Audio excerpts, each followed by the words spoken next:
Happy Sabbath, fam. I love you guys so much.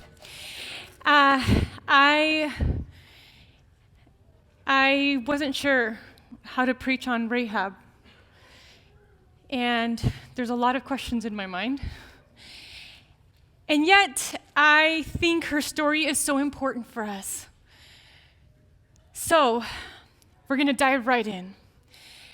And here is where we're at in the story. Moses has just died, and he has appointed, who? Brielle? Josh, you know the story. Yes, it's Joshua.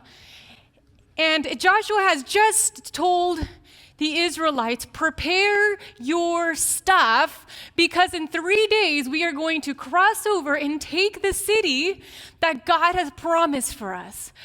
And as the people are preparing, he sends in 2 spies to check out Jericho and kind of see what the city's like, what their strengths or weaknesses are. They're just going to spy. But I always thought they would do the stealthy thing. No, they walked in as if they were just strangers, and they played it off. And I think pretty soon people caught wind that they weren't just strangers passing through, because this was a town where a lot of people passed through. They caught on to what they were doing. Now, you have to know something about Jericho. The context here is so crucial, and I think Pastor Ken's going to talk a little bit more about Jericho next week. Jericho was among several cities in Canaan. It was actually the most fortified of them all. It had 2 huge walls, 15 feet apart, and it was situated in this luscious oasis valley, which they called the City of Palms. The Jordan River was just really good at watering everything around it. So, of course, with the warm climate, you had delicious trees popping up everywhere, and people there were very prosperous. So, which is why this was a prime spot to stop by on your way in and out. So, it was literally the land flowing milk and honey. It was so rich. You have to know, though, that the Canaanites were very idolatrous people whose worship was sensuous and atrociously cruel. Their fertility rites and human sacrifices to Baal were shocking to everyone, but especially the Israelites. So Jericho wasn't exactly the kind of place where, a God worshiper would want to go on a weekend spiritual retreat to. This was not the place you wanted to be found, especially if you feared God. In fact, the name Jericho may mean the city of the moon god. This is just how dedicated it was to idol worship. Ellen G. White notes that Jericho was one of the principal seats of idol worship, being especially devoted to Ashtaroth, the goddess of the moon. And Rahab, perhaps, was in service of this goddess Ashtaroth, and in her city, she may have attained some sort of respect in the eyes of the Canaanites. The Adventist Bible commentary actually talks about these people. Check this out. It says, the people on the eastern seaboard of the Mediterranean were as corrupt, as depraved as any who dwelt into this earth. The commentary could have mentioned any city, but it's mentioning Jericho, right? On all these places. They made a religion of lust.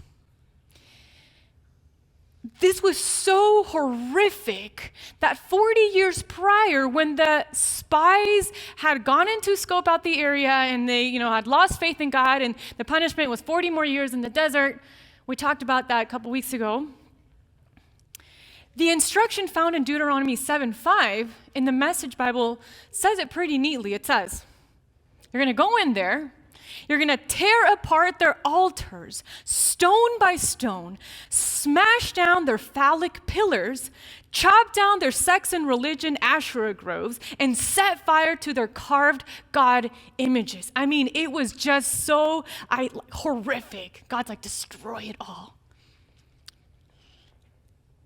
But it's so important to note that this was 40 years ago. And for 40 years, the Canaanites had ample time and ample opportunity for repentance.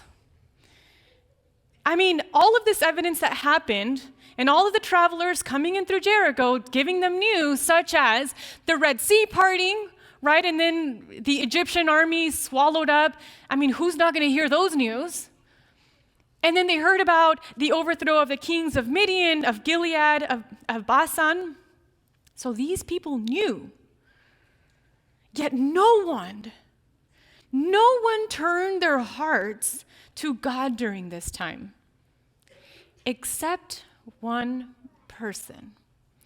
So if you have a Bible in front of you, Bible on your phone, I invite you to open to Joshua chapter 2. Following along in any version you like, I'm going to be reading out of the Message Bible. So this is our story for today. Joshua chapter 2. It says, Joshua, son of Nun, secretly sent out from Shittim 2 men as spies. Go, look over the land, check out Jericho. So they left and arrived at the house of a harlot named Rahab and stayed there. The king of Jericho was told, we've just learned that men arrived tonight to spy out the land. They're from the people of Israel. The king of Jericho sent word to Rahab, bring out the men who came to you to stay the night in your house. They're spies. They've come to spy out the whole country. But the woman who had taken the 2 men and hidden them, she said, yes, the 2 men did come to me, but I didn't know where they'd come from. At dark, when the gate was about to be shut, the men left, and I have no idea where they went. Hurry up! Chase them, you can still catch them. But she had actually taken them up on a roof and hidden them under the stalks of flax that were spread out for her on the roof. So the men set chase down the Jordan road towards the fords. As soon as they were gone, the gates were shut. Before the spies were down for the night, the woman came up to them on the roof and said, this is the most important part of the story, I know that God has given you the land. We're all afraid. Everyone in the country feels hopeless. We heard how God dried up the waters of the Red Sea before you when you left Egypt, and what he did to the 2 Amorite kings east of the Jordan, Sihon and Og, whom you put under a holy curse and destroyed. We heard it, and our hearts sank. We all had the wind knocked out of us, and all because of you.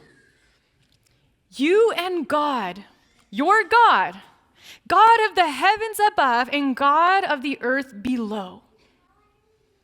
That's a lot coming from somebody who probably worked for the goddess, right? Ashtaroth. Extremely idolatrous person. Check this out. Verse 12. She says, now promise me by God.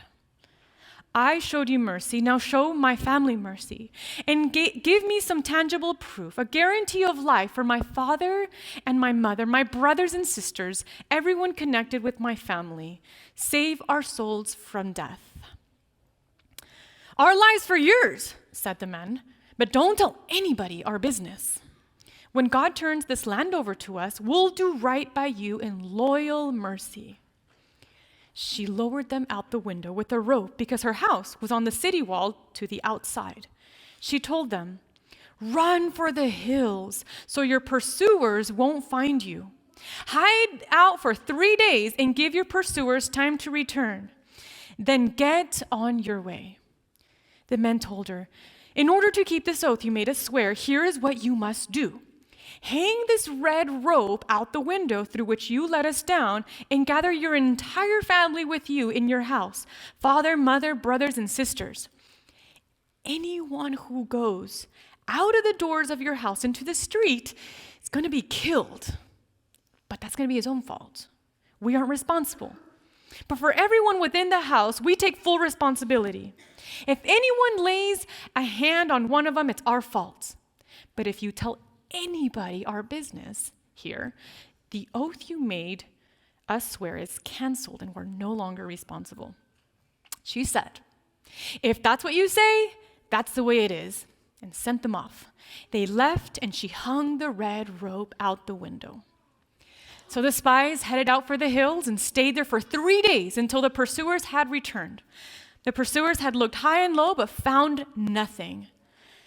The spies, headed back. They came down out of the hills, crossed the river, and returned to Joshua, son of Nun, and reported all their experiences. They told Joshua, "Yes, God has given the whole country to us. Everybody there is in a state of panic because of us." The end. Pastor Ken's going to finish that story. All right, so we are going to mention something really cool, because in Hebrews 11, there is a long list of people who are mentioned about their faith. And we call that the gallery of faith. Like, I call it the Faith Hall of Fame. And in this gallery, we are going to talk about 3 people in this gallery. The first one is Rahab, the prostitute. Today we're going to learn a few things you might not have known about Rahab. Number 1, she was a prostitute, and she was an innkeeper where the spies came to stay. Rahab, along with the rest of the Canaanite people, was aware of God, his power, and the powerful nation of Israel, who were in fact coming after them and were going to be destroyed. Now that can raise quickly a question in our minds saying, well, was this self-preservation? Right? There's a lot of ethical dilemmas happening, and when the spies came, and surely she had 2 decisions. She could share responsibility of the death of 2 men whom she believed to be messengers of God, or she could tell a lie and save them.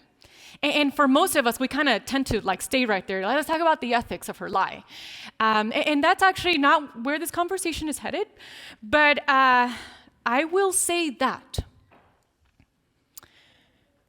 when it comes to Rahab, we aren't looking at degrees of sinfulness here, but rather we're looking at the spiritual condition of one woman from Jericho. She chose to confess God, and she put her faith in him. Her confession doesn't read as a cynical ploy to seduce spies with her supposed piety, but it seems much more accurate to describe her as a righteous Gentile to whom Israel's God also directs his mercy. So the fact that she acknowledged God's power kind of put in the stark contrast of Israel's constant inadequacy of their commitments. And I kind of think that's more important to highlight, right, than the ethics of this decision that she made. So moving on.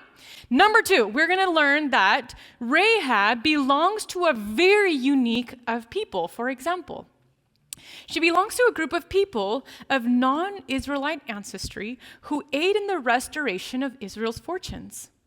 People like Jael, right? Ruth.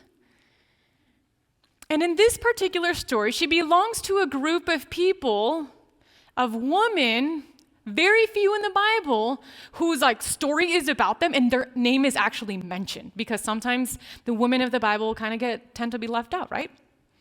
So in Joshua chapter 2, we see that besides Joshua, this is the only name that we see. We don't see the spies' names. We don't see the people commissioned by the king. We don't see anybody else. But Rahab's name is mentioned, and I think that is just the coolest thing ever. Also, Rahab belongs to a unique group of people who was least likely to succeed, but instead was vindicated by God. So the vindication of the underdog. And there's so many stories in the Bible, and I kind of want to encourage you to shout out, pretend we're in Mount Rubidoux, shout out stories of the underdog winning. Come on. David and Goliath, good. Daniel, yes. Captive. Shadrach, Meshach, Abednego, thank you. Okay, so you remember Joseph and his big brothers, right? The underdog, the vindication that came through Joseph. David, right? And his huge brothers, little scrawny dude taking care of sheep back there. Isaac versus Ishmael, Jacob versus Esau.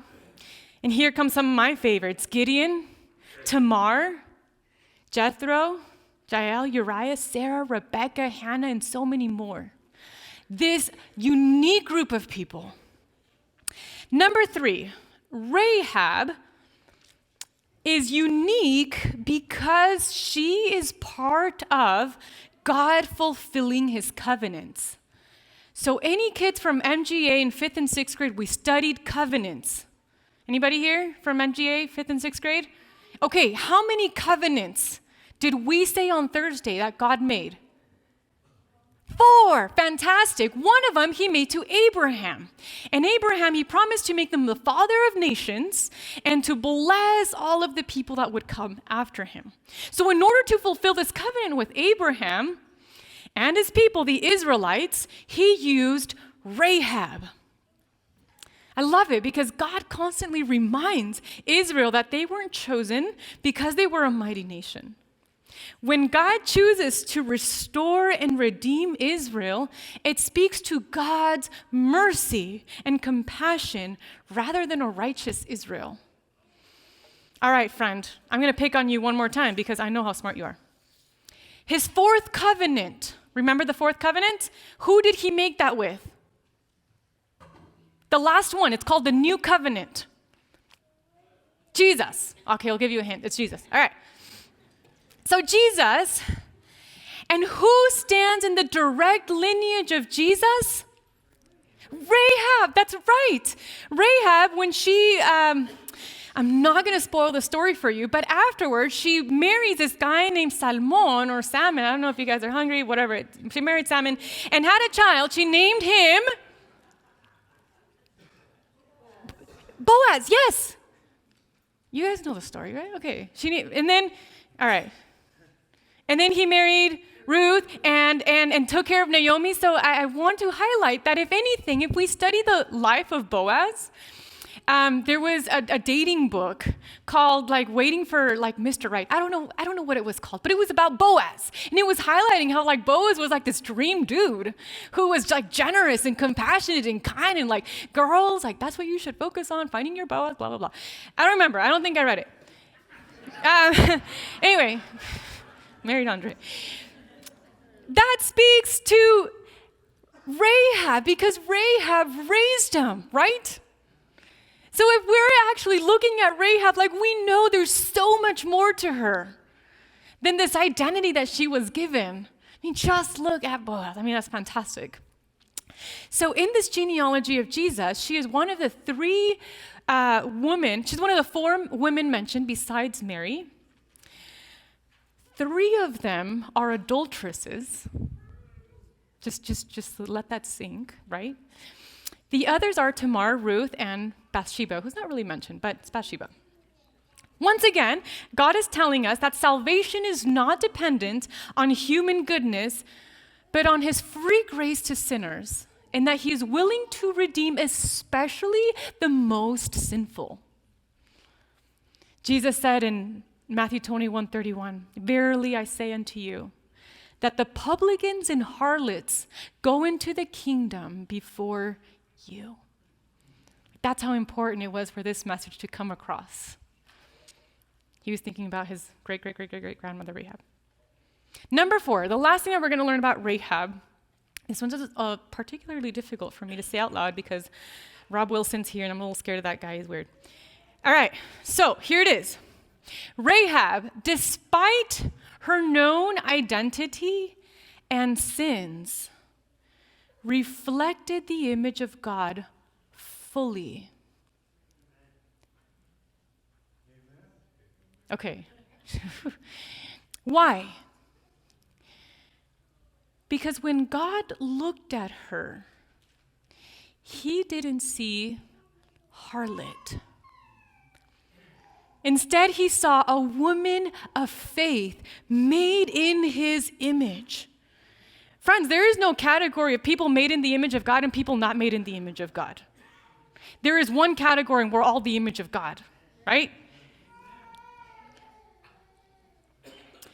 And because God is the author of our faith, he put Rahab's faithfulness, he put that in her, And he called out her faith that he had put in her, right? I was telling the first service people, like, we don't have a second pancreas that like produces faith. And God's like, where's your faith, friend? Oh, I've stopped producing it. No, like that's not how it works. Like God puts faith in you. Like faith is this gift, right, that he gives you.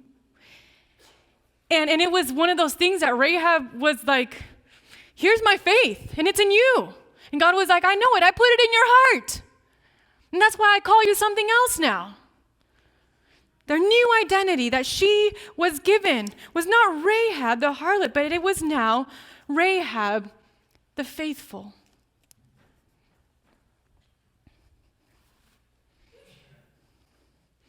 In fact, her portrait is hung next to Sarah's in the Faith Hall of Fame as one of the only two women mentioned in the Faith Hall of Fame. So I want you to take notice. You, maybe as hard as this is to believe, are made in the image of God. When God looks at you, he sees something the rest of us don't see. He sees himself reflected in you. And he sees his faithfulness reflected in you. And when Gideon, you guys know it's my favorite story of the Bible because I identify with him so much. You know that Gideon was the skinniest of the skinniest, the weakest of the weakest. He belonged to the least of the tribes, Manasseh, right? This guy wasn't even doing like brave, manly stuff. He was doing the work of a woman. Like he was out hiding, doing the little wheat thing in an old wine press, right? Like this guy was the nobody of the nobodies. And when God approached him, he said, hey, little nobody. No, he said, you, great warrior.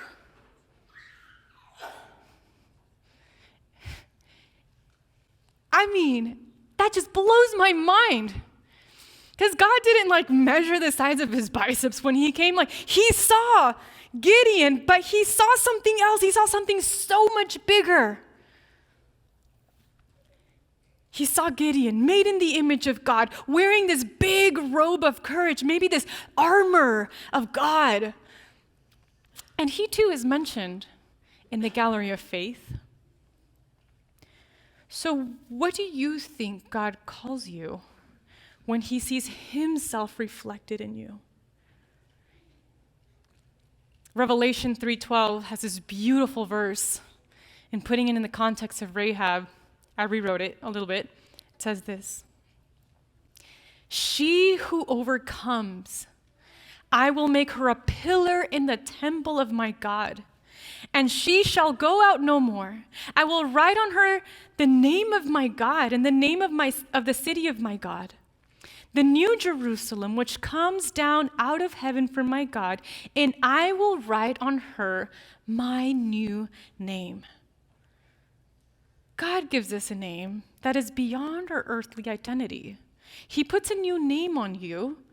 And just like Rahab the prostitute became Rahab the faithful. So I told you we were going to talk about 3 people. The next person in the Gallery of Faith really surprised me. You want to know who it is?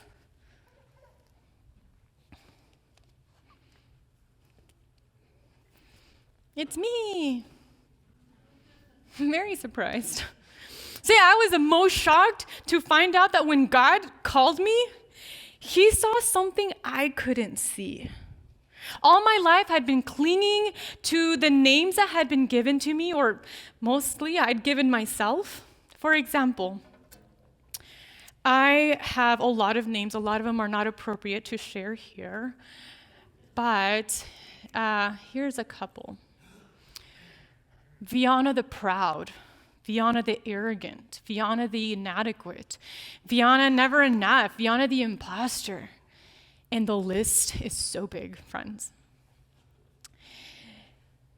And he knew that in order for me to wear the name that he had given me, I would have to give up my past identities and not let them hold me back from what God called me into. So I asked that hard question. I said, how do I let go of everything I believe to be true about myself? And I remember going out to Lake Hemet and really, really wanting to discard these lies about me. The song, The Voice of Truth, was just ringing in my ears. And so I picked up rocks. For every name, for every identity that had been given to me or that I'd given myself, I picked up a rock. And some rocks were really, really big. And after a while, like my sweater was like full of rocks, my pockets were full of rocks, and I still had names. And so at the end of it all, I walk up to the edge of the lake, and I felt like God was kind of in the middle talking to me. And he said, now release the names. And some of them were not so hard to release. Saying, okay, I don't want to be called Viana the skinny anymore. Like that's horrible, right? Like, or Viana, and I was just throwing it out there. And then there were others that were so hard for me to let go of, like Viana Never Enough, right? And I held onto that rock, and I remember crying. I said, I don't know how to let go of this particular one. This one's really hard. And God was like walking me through it. And at some point, I just chucking all the rocks until I had no rocks left. And when I finished, it felt so good. I felt so free. But I felt like, well, wait a second. So I just got rid of all my, what is my name? And I felt like God was saying, you know the name I've given you. It's written in your heart. And I was a little hesitant because these words had been given to somebody else in the Bible, but for some reason, like, I just knew it. Like, though it was my name. God said, yes, say it. What is it? And that day, I shyly asked God, I'm like, I think it's beloved, in whom I am well pleased. And I almost felt a little presumptuous saying that. And God said, yes, that is the name I've written in your heart. And I took that name and I put it on me, and it felt so beautiful.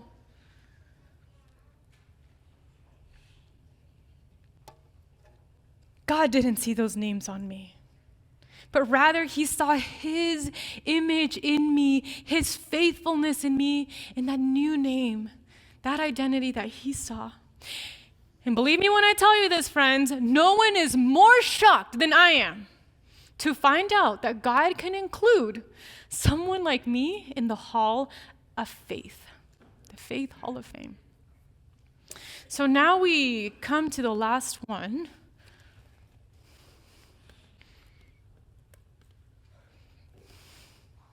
And that's you. You who has been made in the image of God. You who has been given many names, many identities. I mean, think about it throughout the phases of our lives, right? We tend to take on mother or motherless or sick or your disease, like the diabetic or the old one or the young one or the kindergartner, like whatever it is. Like we tend to take on these names and identities, and they're not very helpful at times because we kind of tend to stick to them. Well, I can't do that because I am, whatever. Imagine if Rahab had done that. Imagine if Rahab had said, I'm a prostitute and I serve the goddess Ashtaroth. What am I going to do in the face of this faithful nation? Like, how am I? Yeah, I'm just going to stay here in my lane, right? No. She took on this different identity, but it would have been so easy for her to keep that. So what is it that the names that you're struggling with? Now, God has given you a name already. But sometimes we're holding on to these names so tightly, and we haven't been able to take upon ourselves our new name. So what needs to change so that you can accept that new name he has put on you? So I challenge you to ask God, kind of like how I did. What is the name you've given me? What do you see when you see me? I'm curious. Which names do you want me to let go of so I can embrace and step into what you've called me? So, today, we give you a new title, a new identity, a new name. You, the faithful. You are faithful because the living God is in you and He is faithful. So, friends, welcome to the Faith Hall of Fame. Let's pray. God, as we go today, I'm just so grateful that you can see beyond our mess and go beyond what we're doing in order for you to see us made in your image. Thank you so much, God, for the names written in our hearts. And so I pray that the Holy Spirit be upon every person in this room. May today be a fresh start for many, discarding names and old identities and starting afresh for what you've called them into. A journey of faith, a journey of loving well, a journey of being beside you every step of the way. I pray this in your name. Amen. Happy Sabbath.